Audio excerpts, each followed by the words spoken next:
La première question, c'était qu'est-ce qu'une communication pure? Mais non, je le dis parce que maintenant, pose une question qui va avec la réponse. Ah, c'est ça. Je ne me suis pas encore ajustée.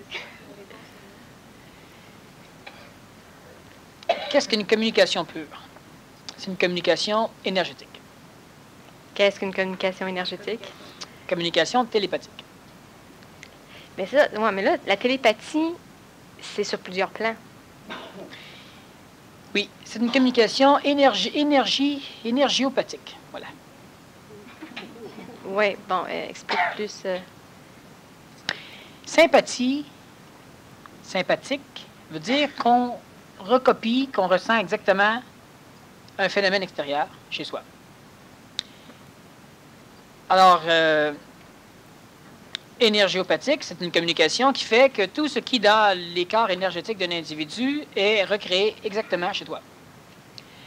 Lorsqu'ils ont fait une communication orale, par la parole ou par l'écriture, il y a nécessairement un codage dans le mot, transmission. Après ça, un redécodage, mais si tu n'as pas le même code que moi, tu coloreras ce que j'ai dit.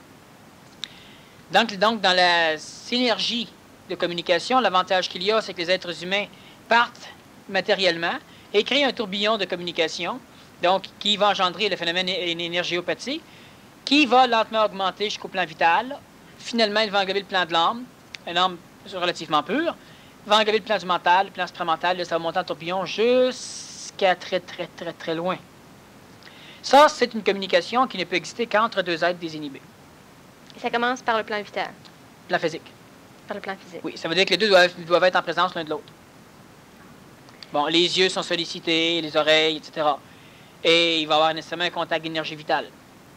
Par la suite, il va y avoir encore un phénomène au niveau oral, au niveau émotif, pas au niveau émotif, au niveau amique. Et progressivement, l'intelligence va commencer à s'exprimer à travers le corps physique, le corps vital, le corps astral, le corps mental. Dans l'autre individu, il va se passer la même chose. Corps physique, corps astral, le corps vital, corps astral, corps mental.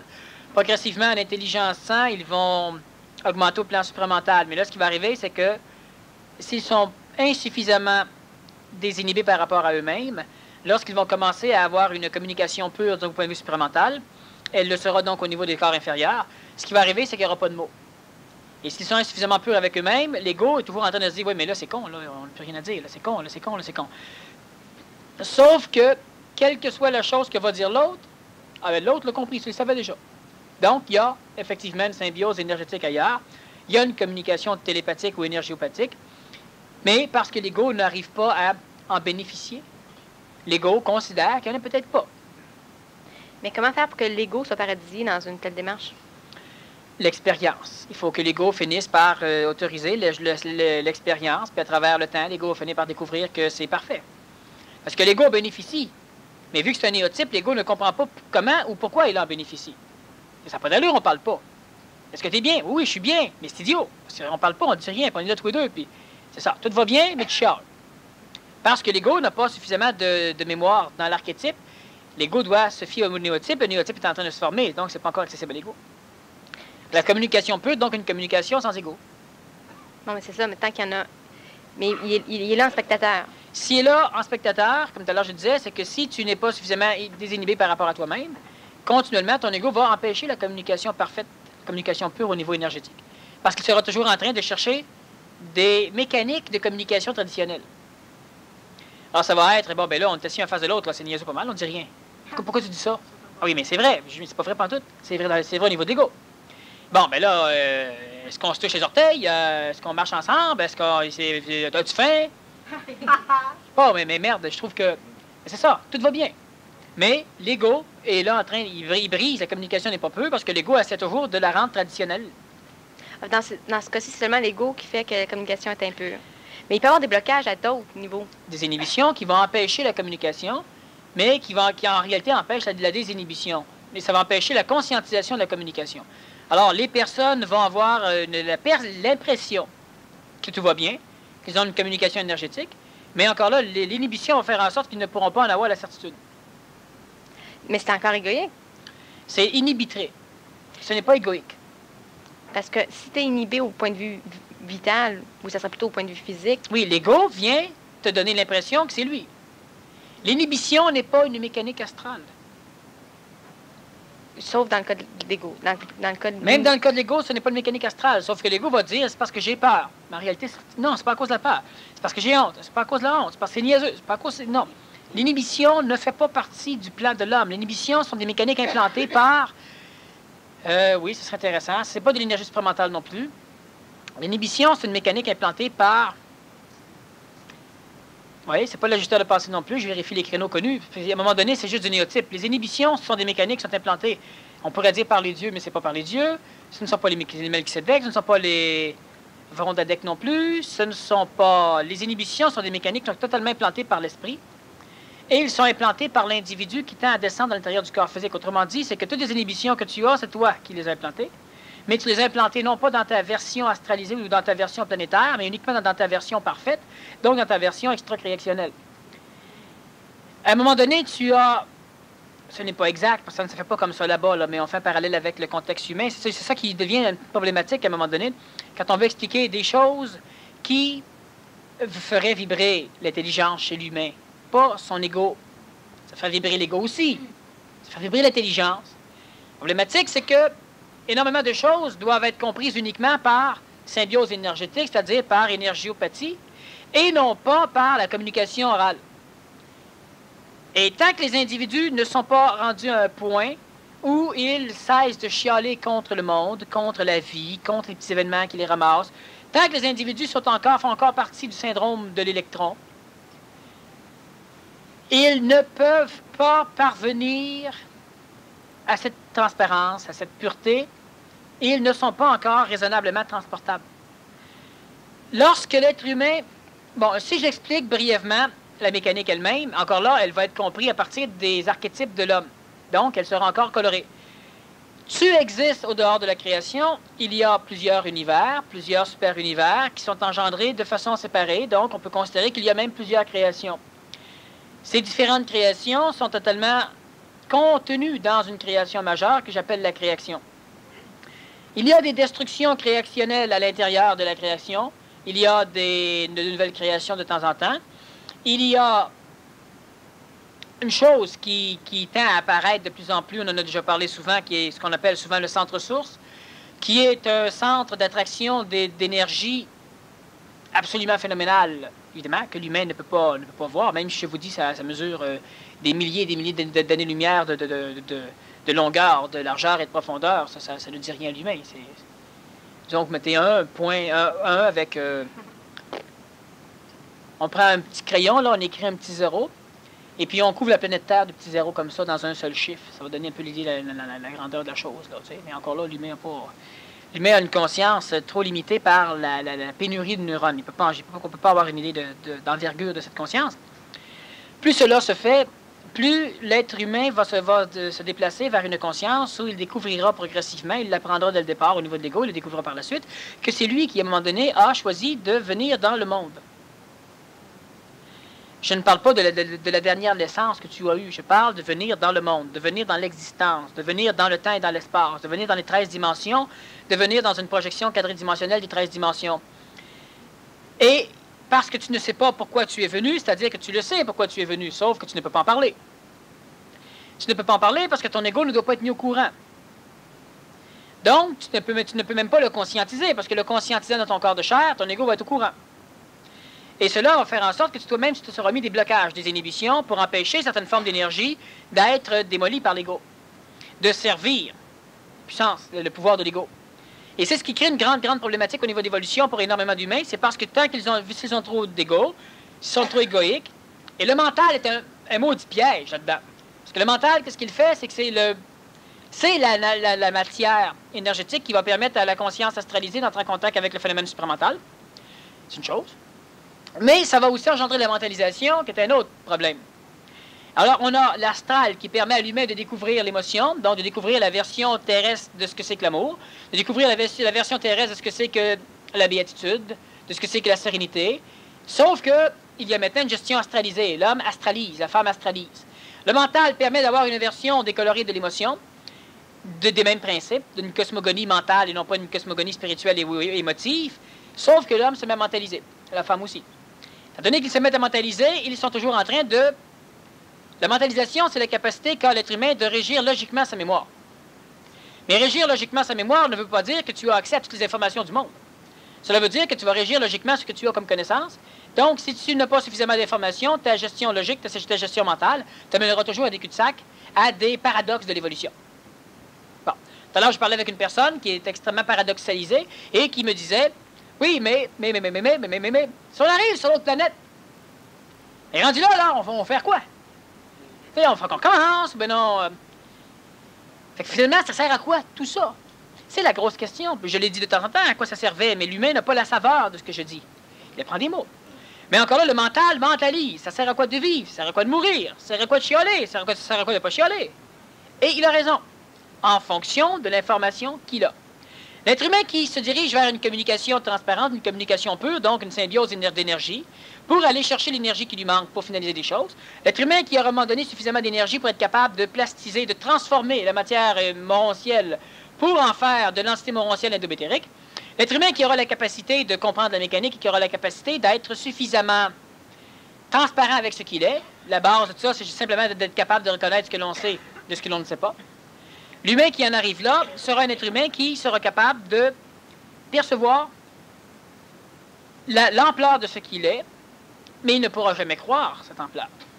Là, donc, l'ego, c'est tant qu'il y aura de l'ego, on ne pourra pas être pleinement au courant. Ah, absolument.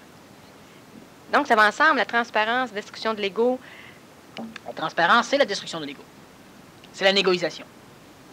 C'est la réelle, la négociation. C'est qu'avant... Parce que qu'est-ce qui est bizarre, c'est que d'une certaine façon, on pense de l'ego, ensuite on va au mental, mais le supramental est toujours là. Oui, absolument, absolument. Sauf qu'il ne te sert à rien parce que le message qu'il te donne, l'énergie qu'il amène, ne nourrit pas ni l'ego, ni le mental, tant que le mental n'a pas une agiteur de pensée. Donc, on a tous les corps en nous. Tu es même totalement accompli. Mais c'est qu'on se réveille. On se réchauffe. Puis on se réchauffe jusqu'à la fusion. Ah, plus que ça. Jusqu'où? Jusque-là. C'est parce que ça devient con. Je te donne un exemple. Non, ça ne devient pas con. C'est parce qu'il te manque des informations. Oui, oui, mais je les ai aussi. Oui, mais tu ne les as pas. C'est ça. Mais c'est tout le temps comme ça. Absolument. Puis plus ça va, c'est-tu parce que j'ai... C'est ça qui engendre une certaine fièvre, à un moment donné, chez l'humain. C'est ça qui engendre l'idée qu'ils sont trop loin, qu'ils sont écœurés, qu'ils n'y arriveront jamais. Puis je le sais, mais je ne sais pas ce que je sais, mais je le sais pareil. Mais ça me sert à quoi de le savoir? Je ne peux rien faire avec, vu que je ne le sais pas. Mais je sais que je le sais. Mais je sais aussi que je ne le sais pas. Alors, il faut que la personne respire convenablement. Non, mais ça, c'est correct. Ça, c'est correct. C'est que si je me place dans le plan, c'est parce que moi, je peux voyager de plan, là. C'est bien. Oui, mais c'est que ça reste con, tu sais. Oui, c'est ça, j'ai respiré comme il faut. Mais c'est ça, mais... reste con, ben oui. Mais c'est que si... Ce n'est pas con. Je le sais, ça aussi. Ben voilà, c'est ce que je disais. Oui, c'est ça. Non, mais c'est ça, mais c'est qu'il y a plus... En passant, je t'arrête, hélas. La communication que nous avons, elle est énergiopathique. Et j'avertis les égaux, parce que plus il y aura ce genre de communication, plus vous serez attentifs aux subtilités, plus la communication va se faire entre vous et nous. Tandis que c'est uniquement l'ego qui est là, bien, toute la moitié des mots qu'elle dit sont coupés, je réponds, c'est interrompu, c'est coupé, c'est interrompu, c'est coupé. Les mots ne peuvent communiquer l'information. Je dis, ça semble paradoxal, on tourne sur quelque chose, puis finalement, oui, je le sais. C'est ça. Énergétiquement, ça se communique. Et progressivement, vous devrez apprendre aussi à accepter ce genre de communication qui va amener une autre saveur, soit à la conférence, soit carrément aux communications. Parce que uniquement par les mots, on nourrit l'ego et le mental. Puis à un moment donné, il y a des mots les mots ne sont pas là.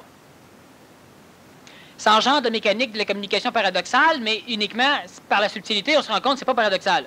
On parle sur deux plans, sur deux mondes. C'est pas paradoxal. Chaque chose à sa place. Je disais pourquoi c'est dommage que je t'interrompe, parce que ce serait étonnant qu'on puisse continuer. Tant que c'est coupé. Effectivement. Mais c'est préférable que les gens le sachent. Oui. Puis en même temps, ça avertit mon ego même. Ben oui, que c'est pas du niaisage. Mais là, il faut repartir. C'est ça, c'est parce que du point de vue égoïque, quand à une certaine phase, il n'y en a plus de questions égoïques. Mais non. Puis l'ego se pose la question, pourquoi il n'y en a plus? Oui, c'est vrai. Ben, surtout quand il est intervieweur. Ben oui. Parce que ce serait... Mais je sais que les autres questions, même s'ils sont incomplètes, sont plus énergétiques. Absolument. La question n'en a rien à faire de la question. Mais le processus mental qui vous amène à vous réchauffer à un point d'être capable de poser une question, c'est ça qui est important. Pas la question. Exactement comme je vous dis, le trophée que vous avez gagné, on n'en a rien à faire. C'est tout ce que vous avez fait pour aller le chercher. Le trophée, lui, on le met aux poubelles après. Oui ou non, j'ai fait ça pour aller chercher le trophée. T'as rien compris. Le trophée ne vaut rien. Alors, tu poses une question, je te réponds pas. Ben oui, mais crime, ça me sert à quoi de... Non, ça n'a rien à voir. Es-tu capable d'élaborer des questions? Moi, je pourrais élaborer des réponses. Ta question est aussi fausse que ma réponse. C'est utile parce qu'il y a de l'énergie dedans. Si on s'attache au mot de l'énergie, on passe à côté du chemin. Même si ça explique extraordinairement les choses, même si ça réconforte l'ego, même si ça... Ça, c'est pas vrai. On n'a rien à faire avec ça. Donc, même les questions incomplètes, ça ne change rien. Pourquoi? Parce que la question incomplète veut dire que tu amènes de l'énergie à un niveau tellement plus haut qu'une grande partie de cette énergie-là ne peut pas être mise en mots. Et c'est là qu'il faut qu'on commence à accepter le principe, puis à se répondre avec des mots qui vont soutenir l'énergie. Puis là, évidemment, plus les gens peuvent comprendre, mieux c'est. Pour moi, ça va. C'est que je me dis, je ne suis pas ajustée à la planète actuelle dans ce fonctionnement-là. C'est faux. Tu es très, très, très ajusté à la planète actuelle. Parce que si je parle, il faut quand même des gens qui déconnent. Moi, je parle pas des gens ici, mais je parle si je continue le processus de transparence partout, il faut quand même que je sois en présence de gens qui déconnent. Il faut que ce soit pas coloré à un point tel que ça revire contre la personne qui fait la démarche de... Non, si tu es totalement transparente, donc totalement désinhibé, tu vas rayonner. Toutes les conneries qu'on refuse à tout le monde, on va te les accepter. Ça fait partie de ton charme. Alors, par exemple, tu es dans un bureau de personnes d'affaires, et puis là, tu n'as pas de mouchoir, puis tu as le nez plein. Puis à un moment donné, ben, tu te fais donner à terre. Alors, les gens vont trouver que c'est charmant. Mais que personne d'autre fasse ça parce qu'il va se faire envoyer. On trouve que c'est charmant. Celui qui rayonne fait en sorte que les cerveaux des autres ajustent et rectifient la vision et instruit l'ego que c'est parfait. Je ne te dis pas qu'on doit viser ça comme objectif. Mais ce que je dis, moi, c'est que vous êtes l'être humain le plus laid sur la planète. Ça donne que c'est vrai. Demandez à ceux qui ne vous aiment pas. Et vous commencez à rayonner. Commençant à rayonner, disons que je vous trouve laid et laide. Commençant à rayonner, vous pouvez être devant moi. Et subitement, j'aurai l'impression que vous avez changé en tabarouette. Vous êtes même rendu beau et belle. C'est que votre énergie va venir manipuler mon cerveau qui, là, lui, va rectifier la vision que j'ai de vous et va l'ajuster en fonction de ce que mon ego a besoin. C'est ça l'avantage de rayonner. Sauf que l'individu qui part avec l'archétype se disant « Oui, mais si je commence à être moi-même, les gens, ils vont me mettre dehors, ils vont me cracher dessus, ils vont... » Ça, c'est quand tu joues à être toi-même. Et quand tu commences à être réellement toi-même, on va tolérer, on va accepter, on va même trouver ça convenable. Je répète encore, une personne de 45 ans qui s'en va en dandinant sur le trottoir, on trouve qu'elle est bonne pour l'asile. Mais une jeune fille ou un jeune garçon de 6-7 ans qui fait la même chose, ça fait partie de son charme. Mais c'est la même chose. Pourquoi est-ce qu'il y a peu de gens qui rayonnent? Il n'y en a pas peu qui rayonnent. Qui rayonnent cette énergie-là? Il n'y en a pas peu. Mais pourquoi il n'y en a pas plus? Pourquoi il n'y en a pas du tout?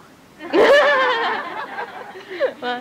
Pourquoi il y en a pas? Mais pourquoi que c'est un petit nombre qui sont appelés à le faire? Ils ne sont pas appelés à le faire. Non, Ceux qui sont appelés, ils vont, puis ceux-là, c'est des poissons. Oui, c'est ça. Qu'ils sont pas choisis non plus. Ils sont... oui. Qui sont... c'est ça. Mais oui, non plus. Qui sont, c'est ça. Pourquoi il y en a peu? Pourquoi il n'y en aura pas beaucoup? Ben, uniquement parce que les corps physiques ne sont pas préparés à ça, uniquement parce que les égos, les systèmes réincarnationnels ne sont pas préparés à ça, et surtout parce qu'il faut qu'il y ait une pression énorme pour engendrer une contrainte dans l'astral planétaire, telle que cette pression va faire en sorte que dans certaines parties de la planète, chez certains humains, va pouvoir jaillir un écœurement tel qu'il va être capable de monter les structures évolutionnaires de l'homme et de la femme jusqu'à un contact supplémentaire. Cela veut dire qu'il faut absolument que tous les pays en voie de sous-développement persistent dans leur cheminement pour que toi, tu puisses continuer à monter. Il faut absolument que tout ce qui se passe persiste pour que tu continues à monter. Et là, ne me parle pas de vision mentale, d'une information supramentale exprimée par un ego sans planète. Oui, mais c'est tellement plus facile si tout serait parfait. Je suis d'accord avec toi, c'est tellement plus facile si tout est parfait. Je suis totalement d'accord. C'est pas le cas. Je suis d'accord. Mais c'est pas le cas. Puis pour en revenir à la communication pure, finalement, c'est une fusion. C'est une... oui, mais pas dès le départ. C'est que tu as la synergie de communication. Tu as la symbiose énergétique, ce n'est pas une fusion, mais là, les énergies des personnes qui communiquent se mêlent. Alors, il y aura l'énergiopathie complète. Et à un moment donné, effectivement, c'est possible que l'être humain qui évolue, son union est limitée. Et là, c'est possible qu'il finisse par accepter l'union illimitée. Là, il y aura fusion entre les individus. Mais fusion, en quoi ça consiste? Si toi et moi, on fusionne, ça veut dire que quand tu vas t'en retourner chez toi, je vais aussi aller chez toi. Et quand je vais aller chez moi, tu vas aussi venir chez moi. Tu seras dans ton corps physique et tu pourras, mettons, fermer les yeux ou les laisser ouverts et tu pourras voir ce que j'écoute à la télévision. Est-ce qu'on s'en va vers ça? Non, mais c'est quoi l'intérêt de regarder 2 émissions de télé en même temps? J'aurais dû prendre des exemples plus spirituels. Mais oui, on s'en va vers ça. Mais bon. C'est quoi le but d'en arriver à une fusion comme ça? Ben, si on écoute la même émission, on peut avoir l'émission en stéréo oculaire. Non, il y a ça. 4 yeux pour écouter l'émission, tu ne manques pas grand-chose. Mais c'est pour expandre la conscience. Mais oui. Ça fait 2 corps. C'est la même chose. Et voilà, tu viens de le dire. Tu auras 2 corps. C'est déjà une chose. En plus, tu auras un corps masculin et un corps féminin. C'est une bonne chose. Puis tu pourras même avoir 3, 4, 5 corps masculins. Puis 3 ou 4 autres corps féminins. C'est parfait. Et à un moment donné, on se ramassera avec énormément moins d'entités unitaires dans des corps. Il y aura une entité qui sera dans un paquet de corps. Et par la suite, lorsque ces corps seront éliminés, les corps les plus inefficaces, il n'y a personne qui meurt. C'est évident que la question astrale, oui, mais à quoi ça sert tout ça? Ça sert à permettre à l'humain de parvenir à se libérer totalement des mécaniques de l'évolution. À quoi ça sert de cesser d'évoluer? Ça sert de cesser de chialer. Bon. Tant que tu n'évolues pas, tu sois dans le monde de la mort, que tu sois dans le monde de la vie ou dans le monde de la mort, tu es dans le monde de la haine. C'est pas? Bon. Tant qu'à être pris dans le monde des structures évolutionnaires, ça t'amène au minimum à te sortir de là pour rentrer dans des structures évolutionnaires. Oui, mais à quoi ça va me servir de tout ça? Premièrement, tu n'as pas le choix, ta question est donc totalement inutilisable, inutile, stupide, idiote, oublions-la. Et ça, l'humain doit finir par le comprendre. L'homme, la femme n'ont pas de libre arbitre. Il n'y a personne ici qui le comprend.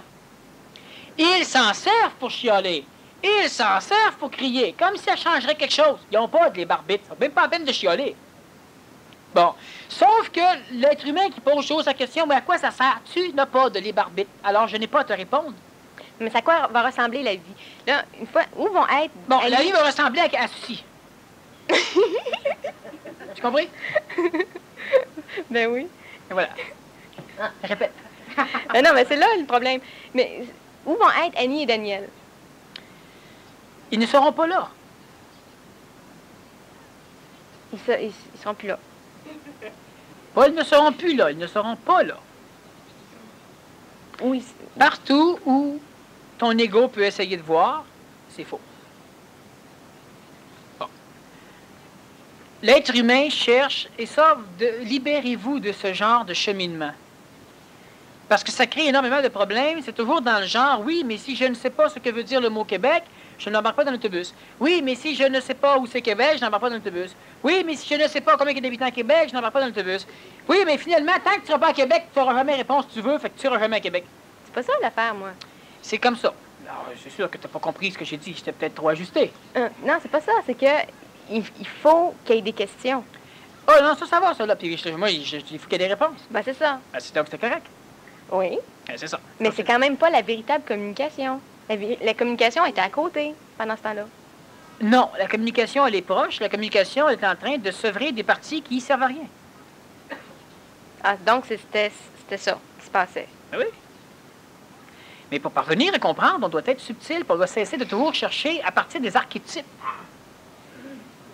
Quand vous rencontrez un acteur ou une actrice qui simule quelque chose, vous dites, ah, là, il simule la colère, là, il simule le besoin de relations sexuelles, là, il simule...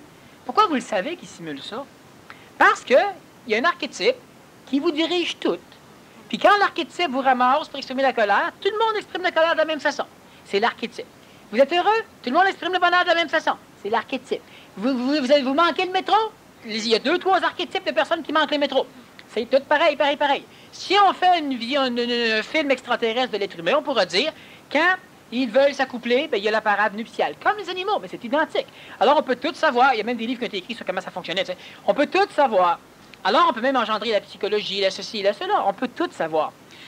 La problématique, c'est que, étant donné que chaque fois que tu fais quelque chose, je veux boire de l'eau, il y a un archétype qui va me contrôler pour m'expliquer comment je dois boire de l'eau. Parce que moi, si je n'ai pas de contact avec l'intelligence, mon ego ne sait pas comment boire de l'eau. Alors l'archétype me ramasse et l'archétype me fait bouger. Quand on approche de la conscience supramentale, on approche de néotypes. Les néotypes ne sont pas formés. De nouvelles façons de laisser vos égos et vos corps être programmés, être contrôlés. Mais là, ce qui arrive, comme quand il manque de mots, c'est évident qu'il manque de mots. Il n'y a rien là. Il n'y a que de l'énergie. À nous de faire le chemin. Et c'est pourquoi 90, 91, 92, 93, 94, etc., la majorité de ceux qui sont transportables, ceux qui se conscientisent, pourront altérer suffisamment des conditions planétaires de façon à ce que ça soit ajusté entre le plan bouddhique, le plan expérimental et les 5 corps planétaires humains. Lorsque tu visualises à quoi ça va servir, où on va être, comment ça va être, ceci, cela, c'est toujours en fonction d'archétypes qui, eux, te forcent à communiquer des choses, qui te forcent à poser des questions, à colorer les informations questionnatives, de façon à ce que tu puisses dire, comme l'archétype le suggère, de façon à ce que tu puisses dire ta question. Ce qu'on doit bien comprendre, et tous ici, vous devez absolument parvenir à vous dégager totalement de la forme. La forme, que ce soit celle du néotype. Le néotype, si on l'envisage dans sa tête, utopiser, ce n'est pas grave. Utopiser, cela veut dire créer des canaux pour recevoir des réincarnations des mondes à venir qui est en affinité avec l'expression de notre intelligence. Mais si on a l'idée d'un néotype, on doit l'abandonner, parce que l'idée d'un néotype est quelque chose que l'on veut obtenir. Si on veut l'obtenir, on ne pourra pas l'obtenir par l'instantanéité parce qu'il est déjà dans notre mémoire. Étant dans notre mémoire, il est égal aux archétypes, aux vieilles formes. L'humain doit se dégager de la forme. Se dégager de la forme, ça veut dire qu'on ne doit plus travailler toujours en posant des questions idiotes. Oui, mais l'homme est supérieur à la femme dans bien des cas. Oui, mais la femme, c'est ceci. Sexuellement, l'homme a un corps physique extrêmement problématique, ce qui l'empêche totalement d'évoluer, et la femme n'a à peu près pas ce problème-là.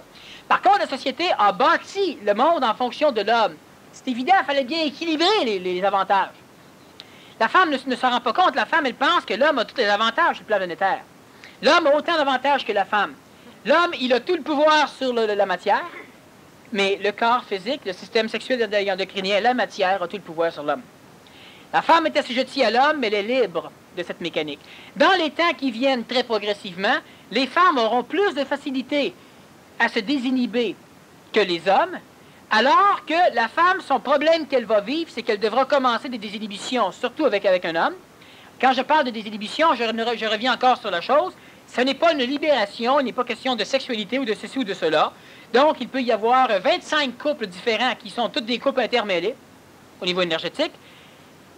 La femme, elle aura un gros problème, c'est qu'elle ne pourra pas parvenir à faire confiance au mâle en reconnaissant sa désinhibition parce qu'elle sera sûre que ça va toujours finir de la même façon. Et c'est le problème que la femme va rencontrer. Alors qu'elle est plus prête que l'homme, elle se bloquera elle-même, elle attendra que l'homme évolue pour se donner la possibilité, la permission de se sécuriser par rapport à l'homme. L'homme, lui, il a un problème au niveau de la désinhibition, c'est qu'à l'instant où il s'approche d'une femme, plus il la trouve belle, plus il a le goût de coucher avec elle. Plus il la trouve intelligente, plus il aura le goût de coucher avec elle. Plus il la trouve pétillante ou énergétique, plus il aura le goût de coucher avec elle. Plus, etc. Donc, ça crée un problème parce que plus l'homme rencontrera une femme évoluée, moins il évoluera. Il va évoluer pareil. Il va souffrir. Il faudra qu'il s'inhibe de cette femme-là. Il faudra que cette femme-là soit comme bête. En tout cas, bon. Et ça, c'est une mécanique qui va être là uniquement parce qu'il y a encore trop d'animal dans l'être humain. Mais quand on parle, et pourquoi il y a trop d'animal uniquement? Parce qu'on se fie toujours aux archétypes. Quand un homme et une femme se rencontrent, ça va bien. L'archétype leur dit après ça, dans le lit tous les deux, paf, une fois que c'est dans le lit tous les deux, l'autre archétype arrive, couple tous les deux, bon, c'est réglé. Dans un couple, on ne parle pas d'évolution, on s'engueule. On parle de corvée, on parle de ceci, on parle de cela. Mais quand tu rencontres tes amis, ça va, ça évolue, ça va bien, c'est libérateur, c'est parfait.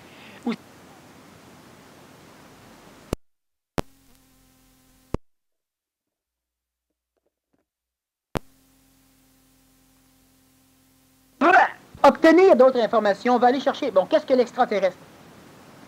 On y va encore avec les formes. Il y a des extraterrestres qui n'ont pas de forme. Ceux que je te parle n'ont pas de forme. Est-ce qu'ils peuvent en prendre une? Ils peuvent en prendre une. Vont-ils en prendre? Non. Sauf que si l'on parle d'extraterrestres, on les formalise. Si on parle d'intraterrestres, ce sera la même chose. Et la seule information qui est accessible à l'humain normal, à très avancé, c'est de l'information archétypée colorée par des mécaniques néotypales. Quand on parle d'intraterrestres, pendant longtemps, j'étais en conférence, on me demandait, bon, est-ce que certains moustachus ont rencontré les bons extraterrestres? Est-ce que certains barbus ont rencontré les bons extraterrestres? Je répondais, non, ils ont rencontré les mauvais. Qu'est-ce que c'est qu'un mauvais extraterrestre? Un mauvais extraterrestre, c'est un extraterrestre qui est resté trop longtemps en contact des systèmes astrales planétaires. Bon, j'en ai déjà parlé aussi. Sauf qu'il y a de cela 75 millions d'années, en deux vagues, 112 millions d'années, 75 millions d'années, deux vagues d'extraterrestres sont arrivées sur le plan planétaire. Ces vagues sont arrivées ici, bannies. Ils étaient en phase d'involution, ils n'ont pas engendré l'humanité, ils sont arrivés vers la fin de l'ère préhistorique au niveau des dinosaures. Et ils sont arrivés ici d'une façon particulière. L'une de ces races est arrivée ici à bord d'un vaisseau énorme qui s'est enfoncé dans l'un des océans de la planète à l'époque. Et cela a engendré une catastrophe naturelle d'une telle envergure que cela a mis fin à la majorité des systèmes de vie déjà présents sur la planète. Alors, il y a eu vaporisation d'eau à cause de la chaleur, à cause de l'impact. Il y a eu... le vaisseau spatial était en grande majorité constitué de carbonate de calcium. Et il y a eu une libération de calcium, de carbone, donc à l'échelle planétaire. Cela a engendré un effet de serre absolument phénoménal. Et cela a fait en sorte que la majorité des systèmes écologiques de l'époque ont totalement été déstabilisés. Il y a eu la descente de glace, il y a eu, en bref, l'extinction de la majorité du système des dinosaures, etc. Ces personnalités extraterrestres sont restées dans le contexte planétaire, dans l'écorce. À l'époque, l'écorce était encore relativement chaude et ils ont travaillé toute leur vie sous la Terre. C'est donc ce qu'on appellera aujourd'hui des intraterrestres. Il y en a deux sortes en majorité. La deuxième vague qui est arrivée, elle a été esclavagisée par la première vague. Et aujourd'hui, on a cette mécanique d'intraterrestres qui, par exemple, sont des informations accessibles à l'humain. Ce sont des informations archétypales accessibles à l'homme. Moi, je déteste parler de ce genre de choses. Pourquoi? Parce que ça plaît trop à l'homme. Si j'explique, par exemple, que, bon, l'intraterrestre, il a comme première fonction de préserver sa génétique, comme l'humain.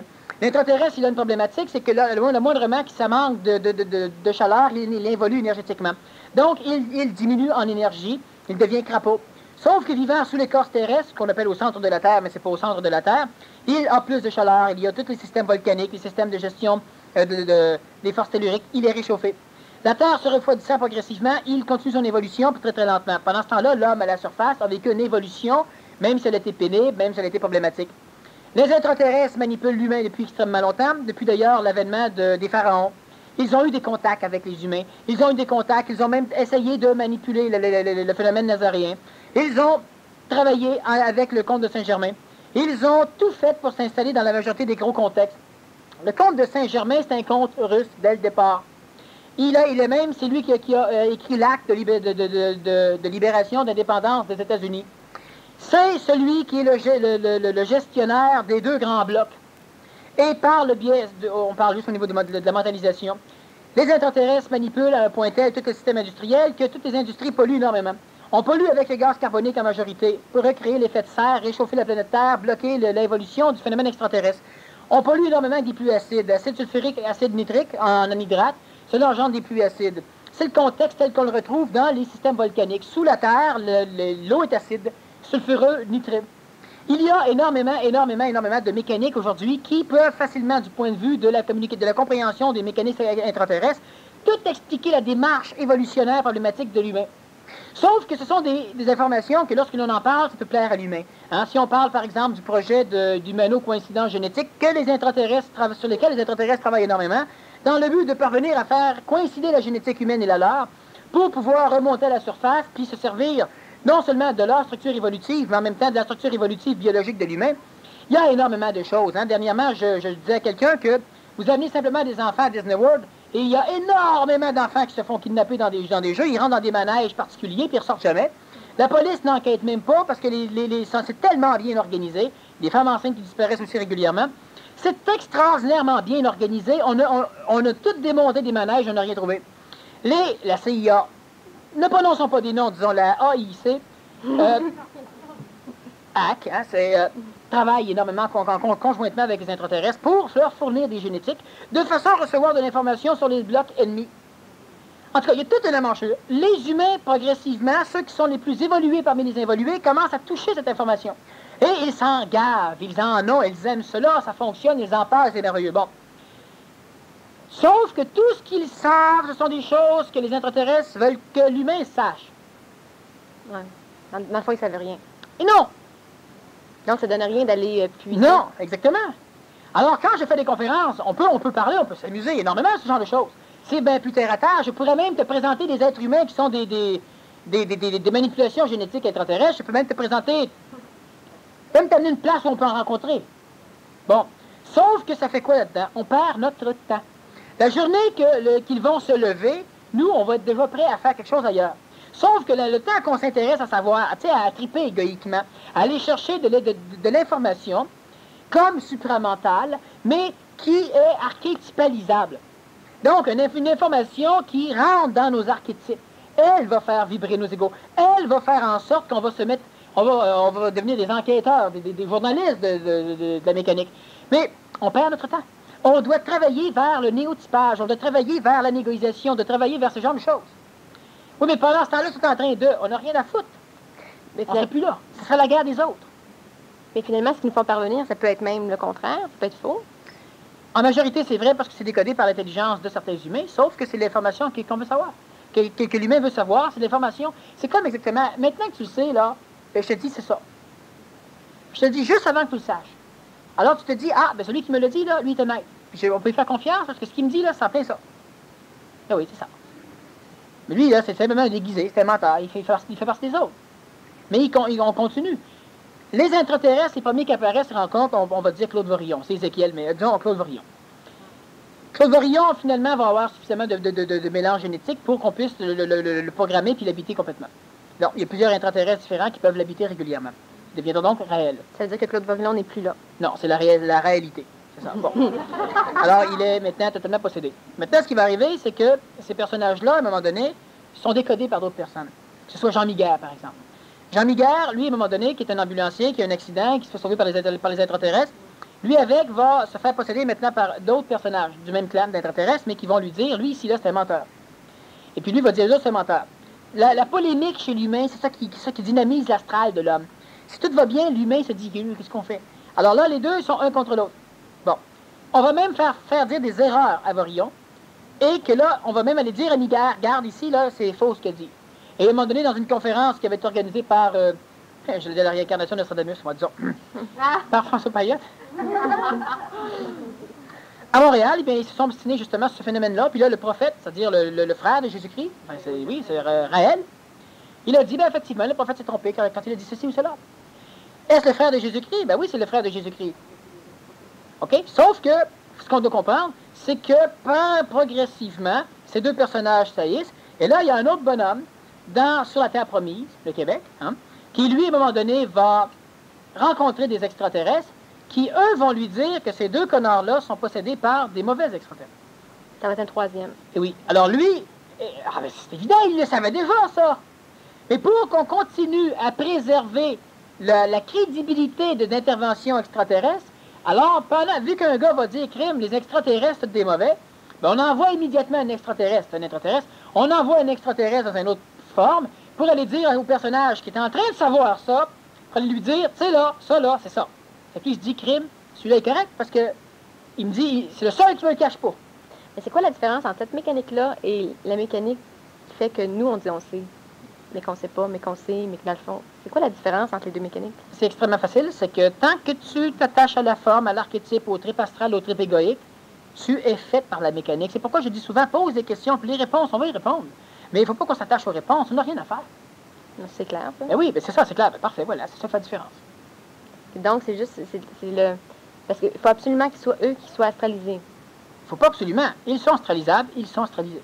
Mais les intraterrestres ne pourraient pas passer par un autre. Ah non, non, non, non, non. Vous savez que votre génétique est bien plus importante que celle des autres humains. Donc, les intraterrestres pourraient se dire, crime, on va tous les kidnapper. Sauf que la génétique est plus solide. Justement, trop solide. Elle n'est pas mutable avec la mécanique, avec la génétique extraterrestre. Il faut des êtres humains qui seront capables de se cellulariser extraterrestres. Ou extraterrestres, des êtres humains qui seront capables de se cellulariser spiritualité.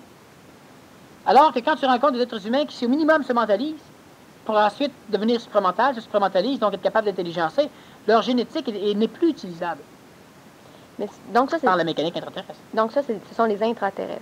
En ce qui est trait aux extraterrestres, c'est des extraterrestres qui vont transporter ceux qui vont être prêts. Oui, évidemment, c'est pas les intraterrestres. C'est les autres qui viennent nous chercher de me dire, viens, on descend 45 km sur Terre. Donc, eux autres, ils n'ont pas de forme. Mais est-ce qu'on a une forme, nous? Ces extraterrestres n'existent pas. Alors, lorsqu'ils vont venir te chercher, ils vont prendre une forme. Parce que s'ils n'existent pas, ils ne pourront pas te transporter. Toi qui es existentiel. Mais est-ce que je suis l'existentiel? En partie. Donc, c'est pour transporter la partie existentielle que les Oui. autres, ils vont. Qu'est-ce qu'il y a au-delà de l'existence? Rien. Mais comment on nomme ce rien-là? C'est ça. Rien. Là au-dessus, appelez ça le non-être. Et c'est ça, on se dirige vers le non-être. Non. On y est déjà. Puis c'est ça qui est le un et le non-être. Comme ça, être, ça a été passager. Ah, c'est évident. Juste le temps de le dire.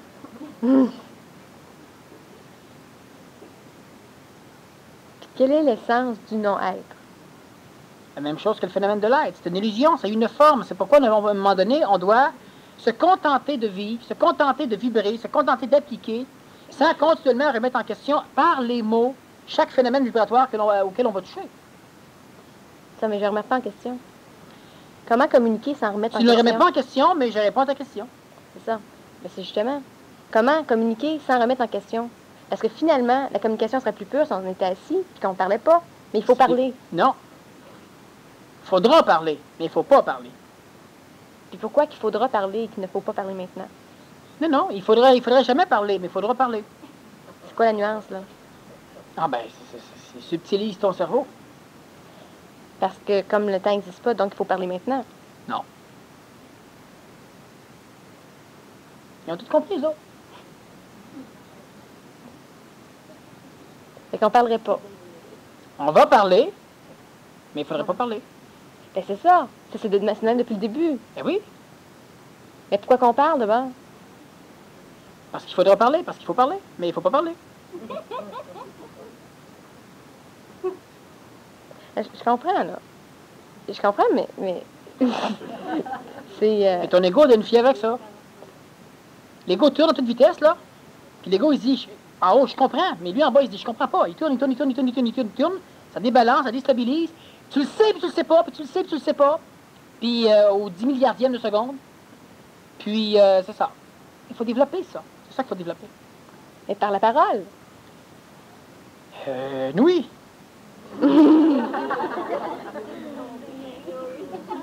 Parce que dans les ponts, la parole est un pont.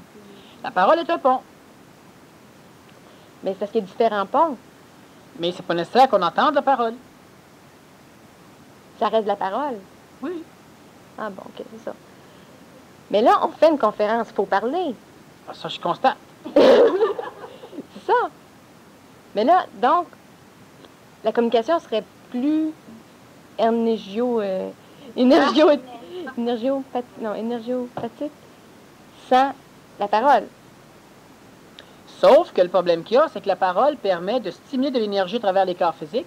Stimulant l'énergie, elle hausse le taux vibratoire des corps physiques jusqu'à un point où l'énergiopathie pourrait se faire.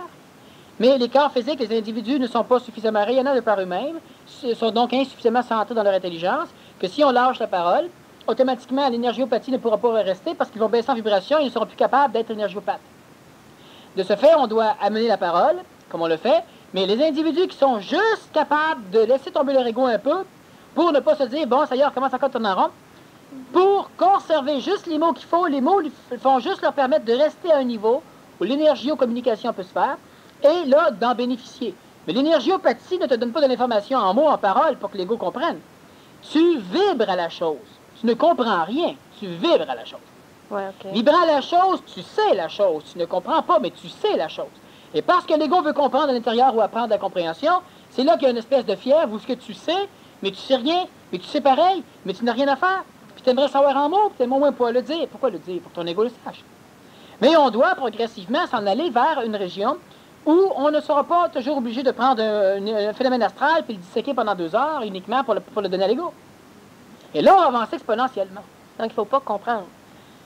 Pour l'ego, oui. Tant que l'ego est en train de monter, il faut qu'il apprenne, il faut qu'il comprenne, il faut qu'il applique. Après ça, il faut qu'il vibre. Donc, il faut qu'il sache. Non, mais s'il Et vibre... dans le savoir, il n'y a pas de compréhension. Non. Absolument. Ah, je pose une question. C'est comme ça. Je perçois une vision paradoxale qui mène à 2 labyrinthes. Est-ce à cause des inhibitions? Ça peut être à cause d'une émission, mais ça peut être aussi simplement parce que la personne réincarne et du passé et de l'avenir. Donc, dans les 2 cas, avec les colorations de l'ego, ça donne 2 formes de complexité. Pourquoi 2 labyrinthes? Ben, uniquement parce que la personne a une inhibition contre ses possibilités à elle, ce qui fait que sur ces 2 labyrinthes, c'est pas un chemin clair et un labyrinthe, c'est 2 labyrinthes. C'est exactement dans le genre, ben, mon évolution mène de toute façon vers des choses compliquées. Parce que la personne a une inhibition en face d'elle-même. Ce qui est convenable. Il ne faut pas souffrir d'être inhibé en face de soi. C'est même utile. Ça nous évite, à un moment donné, de développer un orgueil de soi-même qui serait d'une grosseur énorme. L'inhibition, c'est la fausse humilité. Elle est utile, mais elle nuit. Mais elle aide, mais elle nuit. Alors, on ne doit pas souffrir, on doit, par l'intelligence, la démolir. Par intelligence, on doit la recanaliser, donc on doit se désinhiber par l'intelligence. La personne, ce qu'elle fait, elle réincarne 2 phénomènes, et en même temps, elle a une inhibition par rapport à elle-même. Mais là, ce serait pas mieux de réincarner un phénomène? Ben oui, c'est sûr. Est-ce Elle ne que- demande pas à lui-même de réincarner avec un phénomène. C'est écouter avec une chaîne de télévision, tout ça plate. Surtout quand il voit qu'il y a un film qui est bon là, puis un autre qui est bon l'autre bord. Il n'y a pas de vidéo pour les enregistrer. Ben là, il écoute, à chaque annonce, il change de poste. Il écoute une partie du film. Ah ben non, ça revient sur l'autre film. Il écoute un bout du film. J'ai une annonce, c'est bon. Il n'y a rien écouté à la fin. Ben, il a écouté plus ou moins les 2 films. C'est ça l'ego. Les 2 films sont bons, j'ai aucun problème. 30 ans, un pour avancer. Ben oui, mais là, il me semble que j'ai manqué. Prends-en un pour avancer. Donc, Quand on écoute 2, là, t'en manques 1 milliard. Fait que on a 1 milliard 1, là, on n'est pas, tu sais, que prends-en un pour avancer. parce que pour accéder à la transparence, est-ce qu'il faut au départ, justement, juste réincarner un phénomène? Il faut réincarner une nature de phénomène. Mais c'est ce qu'elle voulait dire ici. J'ai aucune idée. Y a-t-il des inhibitions extérieures et intérieures? Non, toutes les inhibitions sont intérieures. Mais on les projette, on les trouve à l'extérieur, on les cherche, etc. Mais elles sont intérieures. Une inhibition, on peut dire, c'est la peur, c'est à cause de l'autre, parce que tu es trop colérique, c'est parce que tu es inhibé. Tu ne laisses pas passer l'énergie. C'est convenable d'être inhibé, ça préserve l'humain. Pour que la libération, donc l'astral ne le libère pas, et là, l'intelligence devra le corriger. Mais les inhibitions sont uniquement internes. Quelle est la différence entre être vivant et être conscient? Il n'y en a pas tellement. C'est une question de mots. En ce qui me concerne, c'est même pas être. Donc, en partant, c'est complexe. Mais être vivant, cela veut dire être conscient, présent, total. Puis être conscient, cela veut dire ne plus être vivant, mais ah oui, c'est... La nuance entre l'un et l'autre, c'est que l'un sait que l'autre existe à 1/10 milliardième de seconde près. C'est lequel, là? Quand tu es conscient que tu es vivant, tu n'es à peu près plus vivant. Mais instantanément, parce que tu es vivant, tu redeviens vivant. Mais tu n'es plus conscient que tu es vivant. Puis parce que tu es conscient, instantanément, par la suite, tu redeviens conscient que tu es vivant. Et là, ça peut se jouer un bout de temps. On peut considérer que tu es vivant et que tu es conscient. Disons, c'est quand même pas pire, alors. Bien, là, il faut accéder à être vivant. Il faut accéder à être vibrant. Ça, c'est au-delà d'être vivant. Mhm. Puis à partir du moment où tu es vibrant, ensuite, tu peux avoir une communication pure. Non, tu peux l'avoir bien avant ça. Ah, même si tu n'es pas vibrant. Oui, elle ne sera pas parfaite, mais elle sera pure. Mais qu'est-ce qu'une communication pure, non parfaite? Ben, c'est une communication pure non parfaite. Mais si tu passes, il y a des ponts qui qui sont purs, d'autres qui ne sont pas. Non, parce qu'il y a des ponts qui ne sont pas faits. Les autres sont purs, mais il y en a qui ne sont pas faits. Toutes les ponts, dans une désinhibition, toutes les ponts de communication sont purs. Mais les ponts ne sont pas faits. Une communication pure et parfaite est nécessairement une symbiose fusionnelle. C'est à partir de ce moment-là que tu es 2 quarts, 3 quarts, 4 quarts. Voilà. Pour les personnes qui commencent la fusion, tu as dit qu'ils vont commencer le processus de réintégration vers des phénomènes du début. Quel est ce cheminement? Bon, on va revenir à la troisième partie, parce que là, mon ouïe olfactive détecte quelque chose. Oui. Bon, ben, Pose-moi une question plus rapide. je pense que c'est dans les plus... C'est la question la plus rapide? Oui, c'était dans les plus. Les autres, c'est très long. Qu'est-ce que développer les mécanismes qui permettent la réincarnation de mémoires qui nous sont utiles? C'est aussi pire? Oui. Alors, on va faire une pause, puis on revient, on répond aux questions après.